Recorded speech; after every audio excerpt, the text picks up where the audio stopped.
Depois de cumprir 1/5 da pena, o hacker Walter Delgatti Neto obteve autorização do ministro Alexandre de Moraes para progredir ao regime semiaberto. A condenação é de 8 anos e 3 meses pela invasão aos sistemas do Conselho Nacional de Justiça.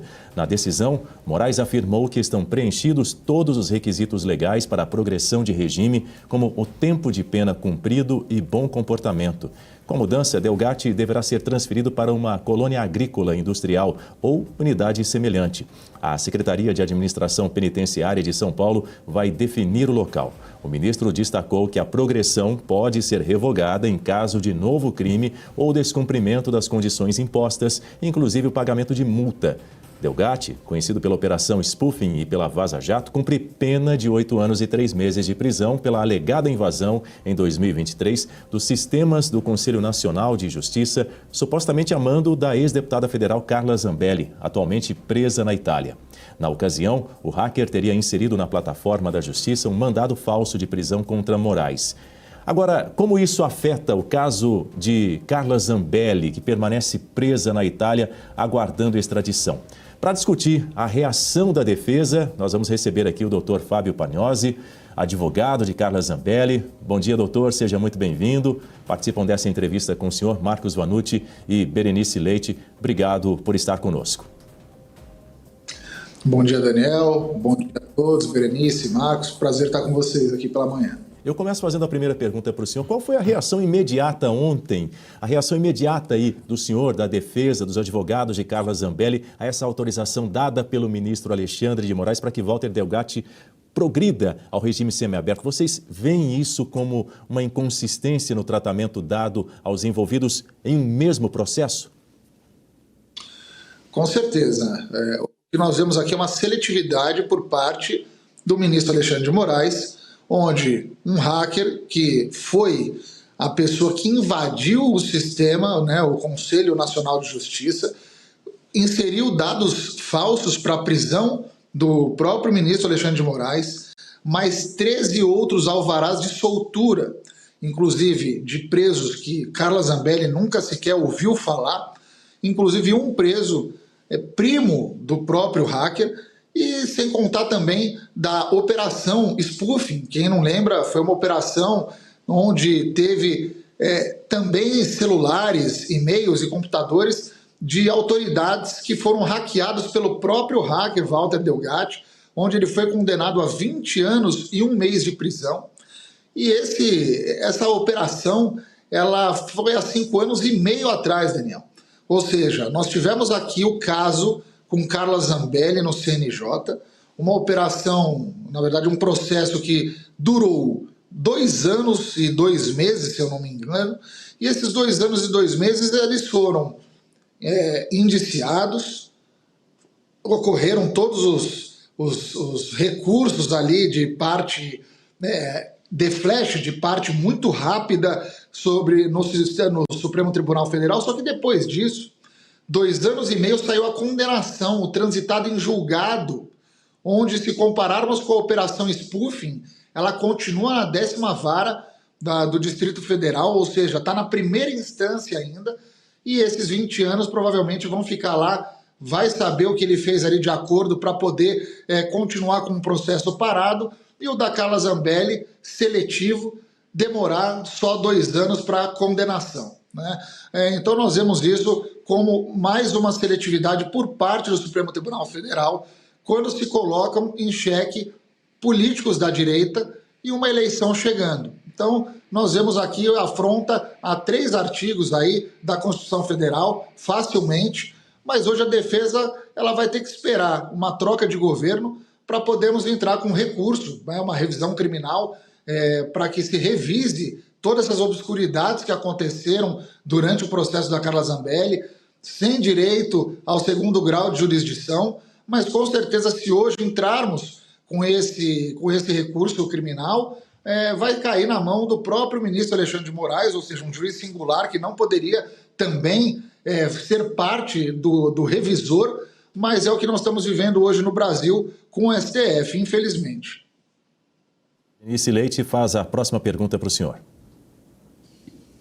Bom dia, doutor Fábio. Muito obrigada pela entrevista. Olha, confesso que ontem, quando eu li essa notícia sobre uma progressão de regime do Walter Delgatti, né, o hacker da Vaza Jato, isso não me impressionou. Eu, na verdade, já esperava, até porque, doutor Fábio, lá em novembro do ano passado, a gente presenciou também uma situação um tanto quanto estranha, né? Porque essa questão do crime aí contra o site do CNJ, ele teria tido um parceiro, né, o outro hacker, que se chama Tiago Eliezer Martins Santos.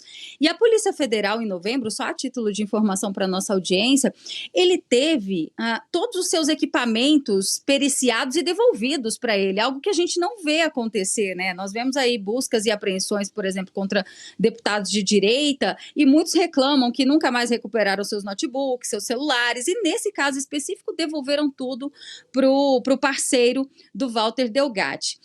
Aí vem essa história da progressão de regime no dia de ontem, e o que mais me chamou a atenção, doutor Fábio, foi porque nesse processo, e aí eu queria confirmar com o senhor, porque lá na Câmara dos Deputados, durante a análise para cassar o mandato da Carla Zambelli ou não, o relator, que é o deputado Diego Garcia, ele me disse o seguinte, que estava faltando páginas nos autos, né, e que ele tinha solicitado novamente ao STF, porque são as páginas mais importantes do processo, que dão conta, segundo ali o processo, as provas cabais estariam ali nesse anexo 38, porque até então o que teria de prova contra a Zambelli? Apenas a palavra de um homem que tem um histórico criminal, né, que é o Walter Delgatti, considerado, inclusive no passado, né, como uma pessoa que não fala a verdade, né, um estelionatário, enfim. É isso que temos no processo? O senhor, enquanto advogado, teve acesso a esse anexo 38? Quais provas cabais teriam embasado essa condenação da Zambelli? É só a palavra de um hacker mesmo? Bom dia, Berenice. Olha só, muito boa pergunta. O relatório 38, que todo mundo falou nessa época da CCJ, foi um relatório que nós, da defesa, precisamos pedir várias e várias vezes para que nos fosse enviado esse relatório. Agora, por nossa surpresa, esse relatório chegou depois de muito tempo e foi muito difícil, porque a comunicação com o Supremo Tribunal Federal, principalmente com o gabinete do ministro Alexandre de Moraes, é muito morosa para esse tipo de coisa, e eles ficam falando que se um advogado, isso é um absurdo, se um advogado já teve acesso, eles não dão acesso novamente. Eu sou o segundo advogado da deputada Carla Zambelli. Então, se a defesa passada teve acesso a algum relatório e não achou pertinente usá-lo na defesa, eles não mandam de novo esse relatório. Mas fomos ali, insistimos, então esse relatório 38 foi achado ali no meio de outros arquivos que estavam. Sabe o que tinha nesse relatório? Nada. Não existe nada que ligue a deputada Carla Zambelli ao pedido de invasão do CNJ do caso Walter Delgatti.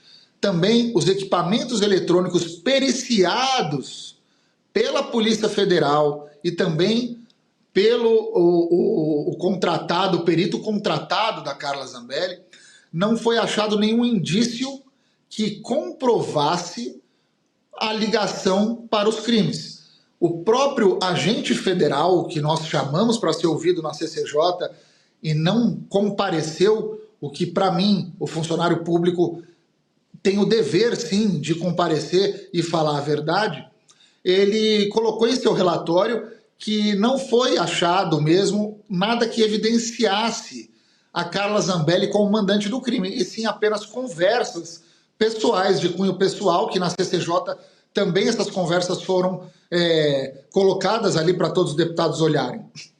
Então, não existe nada, Berenice, que comprove tais fatos, até porque a Carla Zambelli nunca foi hacker, nunca precisou mexer em programação ou qualquer coisa do gênero, ela não ganharia nada em fazer um pedido de prisão, imagina um mandado de prisão contra Alexandre de Moraes, qual é a chance disso existir? Para mim, isso é um crime impossível, porque por mais bem feito que fosse esse pedido, a própria turma que caiu esse pedido, né, que o hacker colocou, virou chacota. Foi a Carmen Lúcia que pegou aquilo, olhou, ou seja, qual era a chance disso poder ir para frente? É zero. Então, para mim, é um crime impossível. O hacker deveria ter respondido ali pelos crimes dele, mas a Carla Zambelli não teve nada. Aliás, a única coisa aqui, para deixar claro que foi achado no celular da deputada Carla Zambelli, foi o hacker, quando invadiu,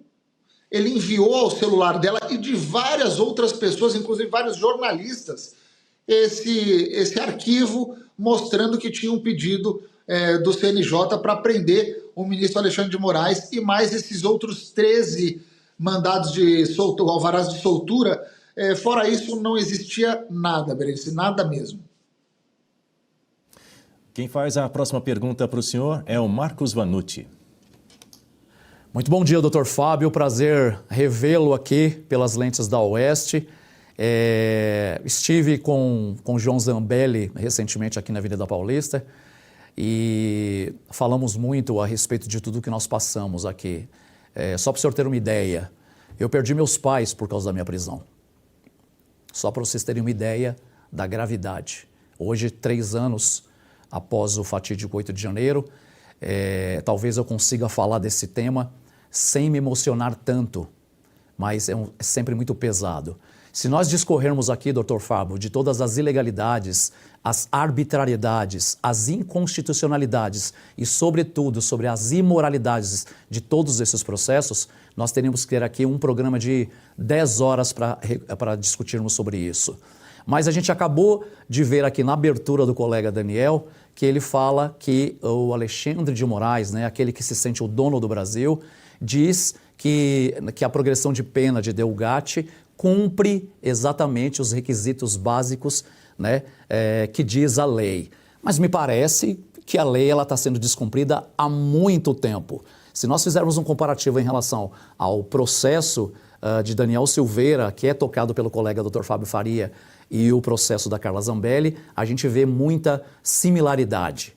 Qual é a situação hoje da Carla em relação ao que a gente recebeu de informações? Eu gostaria que o senhor confirmasse, por gentileza, que ela realmente havia sido agredida, enfim, qual é a situação dela hoje no presídio e se o senhor de fato compactua com essa minha análise?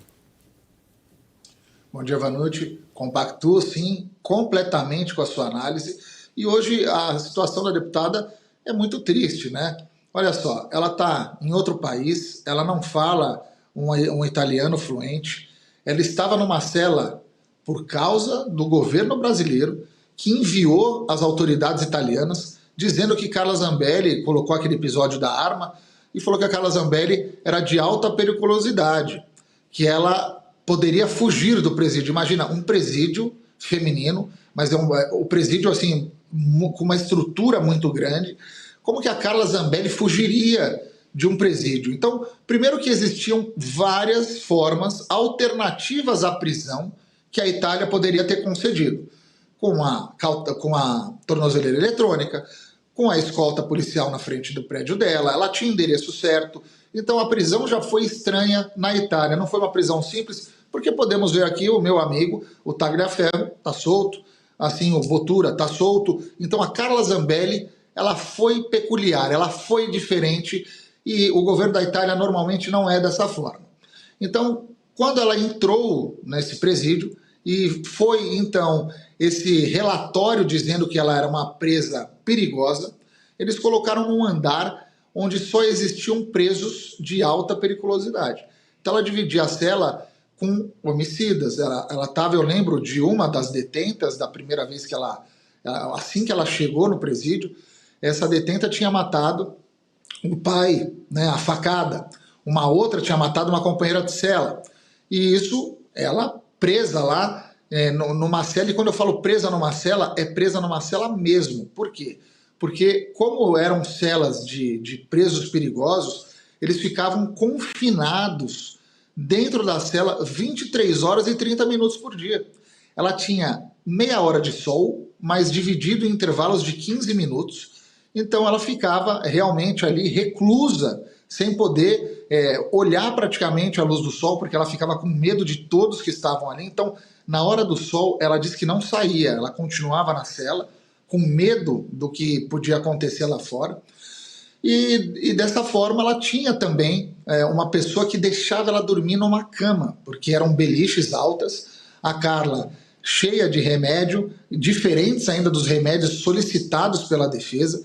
Então a pressão dela ficava muito baixa pelas medicações do coração, medicação de pressão, e ela tinha medo de cair do beliche e ficou então nessa cama. Logo depois que essa detenta saiu e foi levada para um outro presídio, a Carla Zambelli foi obrigada ali a lutar por essa cama que ficava embaixo, né, para que ela não caísse. A Carla teve um episódio, se não me engano, 7 ou 8 vezes ela caiu, bateu a cabeça, desmaiou na prisão pelos medicamentos diferentes ali que ela estava tomando, inclusive medicamentos com miligramagem muito mais forte. Eles pegaram um medicamento, Vanucci, de 25 miligramas de um medicamento que abaixava o batimento cardíaco. Veio o médico e falou, não, perito, obviamente, contratado pelo Brasil, ela precisa de um aqui, só um dá conta. Põe 100 miligramas desse outro aqui, que já vai deixar ela calma. E ela teve problemas de pressão, então foi muito triste, e é muito triste que a Carla Zambelli passa na prisão na Itália. Depois de muito tempo ali, a Carla realmente pediu para ser trocada de cela. Nós fizemos um pedido ali para a Justiça Italiana. Ela foi agora para o 3º andar, um andar ali que pelo menos as celas ficam abertas e ela consegue ter ali um pouco mais de tranquilidade para dormir, né? Porque é um lugar ali que as pessoas ficam mais entrando e saindo, mas também é uma situação complicada. Ela passa mal quando ela vai para os agentes, né, da penitenciária da Itália. Eles não querem ouvir a Carla porque ela não consegue falar a língua deles. Então é uma situação muito delicada e ela está lá, assim, passou por 3 audiências que nós conseguimos postergar para que fosse inserido mais documentos, mas eles poderiam na Itália sim ter colocado a Carla em prisão domiciliar. Ela tem um endereço ali, já está na justiça esse endereço, que era uma das coisas que na prisão, Vanucci, o juiz falou, ela não tem um endereço líquido e certo na Itália. E na época não tinha, porque quando ela chegou na Itália, muita gente me pergunta isso. Carla Zambelli chegou na Itália e assim que ela pousou, ela teve o seu nome inserido na difusão vermelha da Interpol. Então ela não poderia ir num cartório, porque lá é como se fosse uma delegacia. Você vai na delegacia, até para alugar uma casa lá por mais de um mês, você tem que ir na delegacia e mostrar que você está alugando uma casa para fins de criminais também. E ela não podia fazer isso. Se ela fizesse isso naquele momento, ela iria ser presa dentro da delegacia. Então, a Carla não fez, isso era um requisito, ela foi presa por causa disso. Mas depois disso, nós conseguimos então registrar o endereço dela, ela tem um familiar lá, né? E nesse momento, os juízes não concederam mais, mesmo com todos os requisitos ali, para que ela fique em casa esperando a sentença dela, ela fique pelo menos num lugar digno. Mas isso não foi visto, tá, por nós, pelo judiciário italiano. Eles realmente estão muito duros, porque a AGU contratou um advogado. Esse advogado da AGU é primo, tá, de um ex-vice-primeiro-ministro da Itália, que esse ex-vice-primeiro-ministro visitou Lula na Polícia Federal quando estava preso e também deu passaporte, tá, o passaporte italiano para a ex-mulher do Lula, a dona Marisa, em que na época até o Fantástico noticiou que como a dona Marisa tinha um passaporte sem passar pelos meios legais, que era passar numa embaixada, era ter as documentações, foi um presente então desse ex-vice-primeiro-ministro. Então isso é o que a gente vive hoje na Itália, Daniel, uma situação muito politizada com o processo da Carla Zambelli, que agora no dia 20 vai ser a primeira audiência de extradição. Se junta a nós nessa entrevista e faz a última pergunta para o senhor, para encerrar a nossa entrevista, Guta Pini. Bom dia, Guta. Bom dia, doutor Fábio. O senhor poderia esclarecer para a nossa audiência, que muitas pessoas perguntam, até nas minhas redes sociais, no fim das contas, qual que foi o relacionamento da deputada com esse Walter Delgatti, com esse hacker? Como é que isso se dá? E a motivação dele em querer trazer a deputada para essa invasão seria porque ele queria garantir o foro privilegiado no Supremo Tribunal Federal? Bom dia. Ótima colocação, inclusive. Olha, o hacker conheceu a Carla num hotel na cidade dele, interior aqui de São Paulo. Era um dia que a Carla foi fazer campanha e o hacker abordou isso, palavra dele, na própria CCJ. Ele abordou a Carla e falou: oi, Carla, tudo bem? Eu sou um fã seu, eu mexo com redes sociais e também eu sei que as urnas eletrônicas podem ser fraudadas. A Carla Zambelli falou: pô, podem ser fraudadas? Não, sim, me procure depois. Bom, ele procurou a Carla Zambelli e falou para a Carla: Carla, eu consigo te entregar um trabalho mostrando que as urnas eram fraudáveis. Ele não conseguiu. E na própria CCJ, ele disse, em alto e bom som, isso está gravado, ele disse: olha, eu trabalhava para a esquerda, só que eu não fui pago e procurei a Carla Zambelli. Depois ele se contradisse de novo, dizendo que não falou isso, mas está gravado. Tá? Até foi um questionamento de todos os parlamentares ali no dia, principalmente do Diego Garcia, o relator. E ele, então, nesse momento com a Carla Zambelli, ele começa a dizer que vai entregar o trabalho, né, mostrando que as urnas eletrônicas são fraudáveis. Falou, inclusive, ali que conversou no telefone com o Bolsonaro, foi no Ministério da Defesa para apresentar esse trabalho. Em nenhum lugar que ele foi, ele conseguiu apresentar aquilo que ele disse que conseguiria demonstrar, né?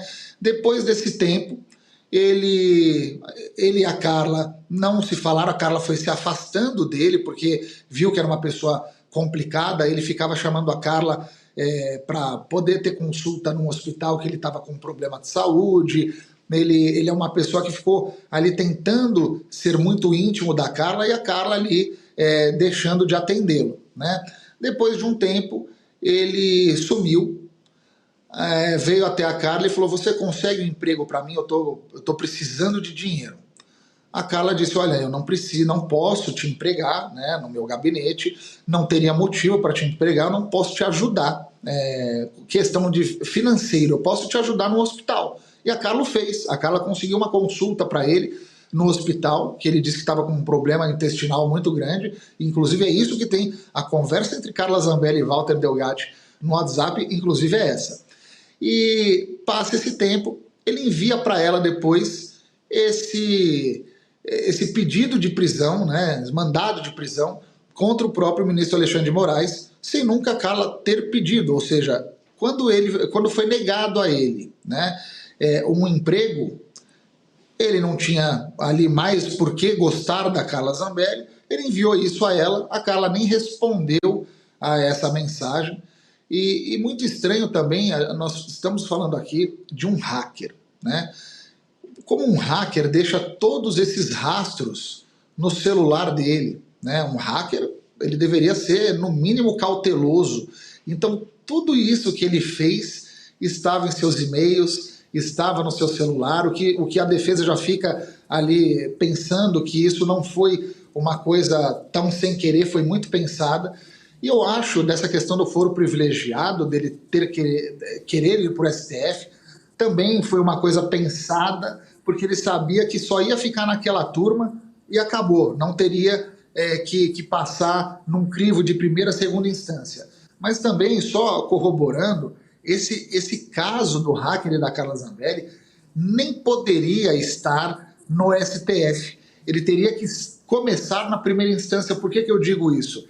Eu digo porque um crime de hackeragem, ele não é um crime de alta periculosidade, não é um crime que seria competência do STF em primeiro momento, e sim um crime que deveria sim começar na primeira instância, como vários outros deputados tiveram esse benefício. Mas infelizmente com a Carla Zambelli tudo aconteceu ali com um juiz uno, singular, esse juiz vítima, esse juiz julga, esse juiz também é o executor da pena, que nem poderia ser o mesmo juiz que julgou ser o executor da pena.